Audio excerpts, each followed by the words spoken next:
This is one of Umar Johnson's former romantic interests.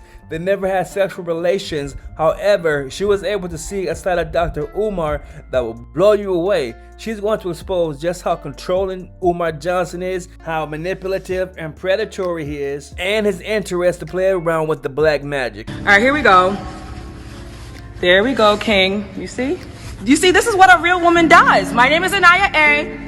And I'm trying to tell the women out here that you all need to be more subservient to your men. And some of them are really wealthy, some of them are not so wealthy, some of them are the D-boys on the block, some of them are gangsters, some of them are already pimps, some of them are just really educators that have secret fetishes, and there's just so many different, styles of men, right? So therefore, the whole point is this: these type of men, like the Dr. Umar Johnson type, right? Educated, professional, 16,000 degrees, very strong in stature, very intellectual, can talk to you about anything under the sun. And upon leaving the public eye, he'll come to you and whisper something to you like, can you be my F partner on the Treasure Coast, because when I fly into town, you'll be that partner for me, and you will be the partner that I have, and you'll receive me, and when I come to town, it'll be me and you, but when I leave town, you can't ask me any questions about who I'm sleeping with or what I'm doing, because we're not technically in a relationship, but you're going to be my partner when I come to town, and you better not have anybody else. Why are you men like that? You go around and you practice on women, especially black women.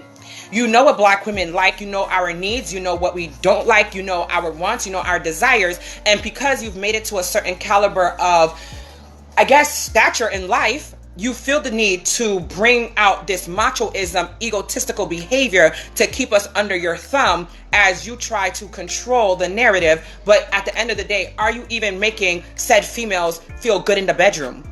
What is it that you're bringing exactly to the table? Because if you're saying, and I'm utilizing the Dr. Umar Johnson as my point this afternoon, because of course I was in a thing, it was not a relationship with Dr. Umar, over 10 years of us seeing each other back and forth, over 10 years of communication, over 10 years of me showing up to his events, not as a stalker at all, because we don't do that, but even when I called him to be the spokesperson and the leader for the Haitian Flag Day, obviously you guys see the evidence that he showed up, I was right by his side, because if I wanted to be that woman that was under his subjection, I would have been. But obviously you guys saw too when we were live at his school, in his gym, he went live on his platform. We got maybe 100,000 hits on that video alone. He was talking about marriage. He was talking and trying to convince me that we should be married and that, he would take a second wife because he can't just have one wife. But then I didn't even go into the sexual part of the conversation that I wanted to, because I didn't want to string it along further. I gave him a kiss on the cheek, and I communicated with him that I was not going to be involved with any man that felt like he needed more than one woman. But why is this important with this narrative? Men, get it together. You cannot have your cake and eat it too, especially when you're dealing with certain type of females, with females that have their minds together, their lives together. Even if the female doesn't have her life 100% together, men like that, like Dr. Umar Johnson, piss me off so bad, because it's like, you're telling me what I should want and what I should need, and you're basically not even trying to listen to my needs, my wants, and then you think that I'm supposed to listen to you and just bow down to you when I'm not getting anything in exchange for this corrupt situation that you have me in. Because if you think about it, it's total corruption. Like, how are you going to force your methodologies, your mindset, your way of doing things onto somebody and then tell them that they can't have anybody else in their lives because you're the best thing coming? No. And thankfully, I wasn't that stupid to lay up in the bed with Dr. Umar Johnson, because obviously we see how badly he talks about women after being with them. And then he has 2 different children by 2 different women that he has left them to be single mothers.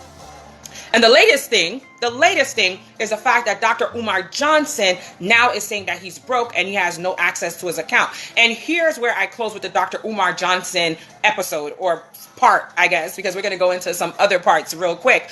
The thing that really tickles my fancy, and I could say this wholeheartedly because I was supposed to already go live about this, but the thing that really tickles Anaya A's fancy, and you guys leave your comments, share how you feel, communicate with me while you're watching on live. I love to communicate back with you guys, right? The thing that really tickles my fancy about the whole Dr. Umar Johnson situation is because a lot of women would have jumped on his penis and would have accepted the crap, and several women already did that I know of, right?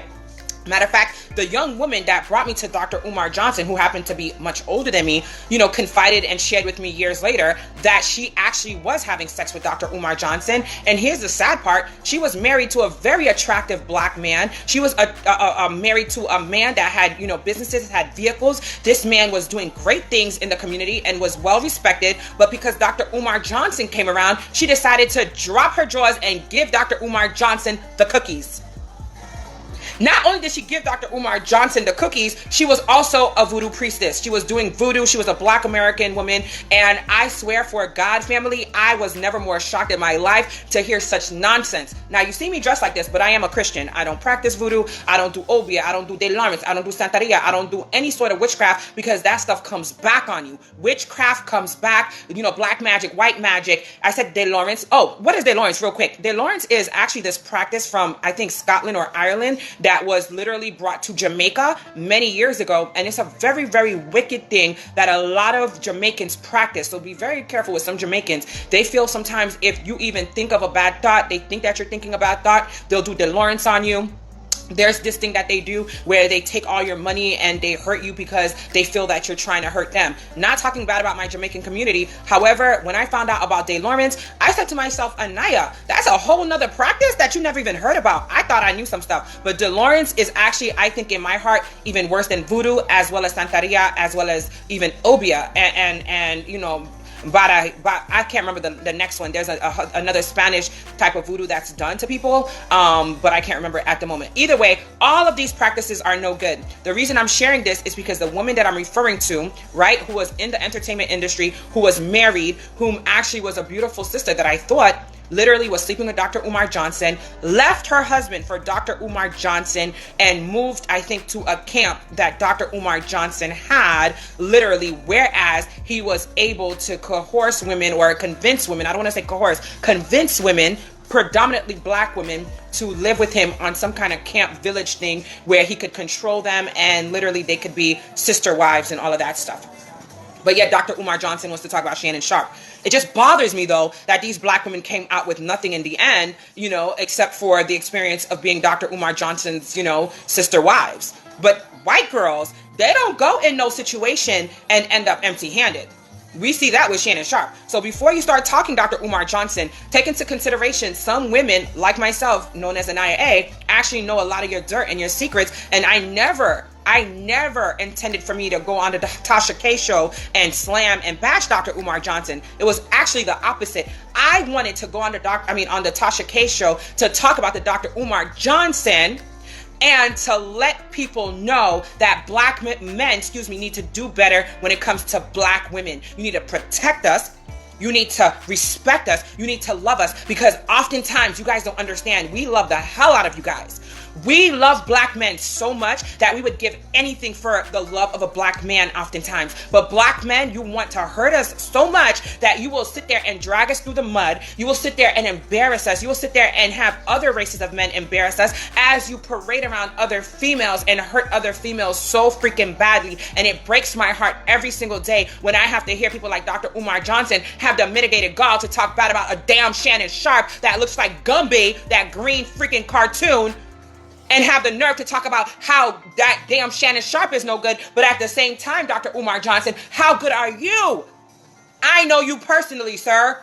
Don't forget, 10 years. No kiss, no sex, no lovemaking, no touching of the cookies, no getting anything from me in that sexual sense. Because from day one, you proved the point that a lot of you men would rather see us suffer as black women than to edify us and bring us up to the next level right by your side.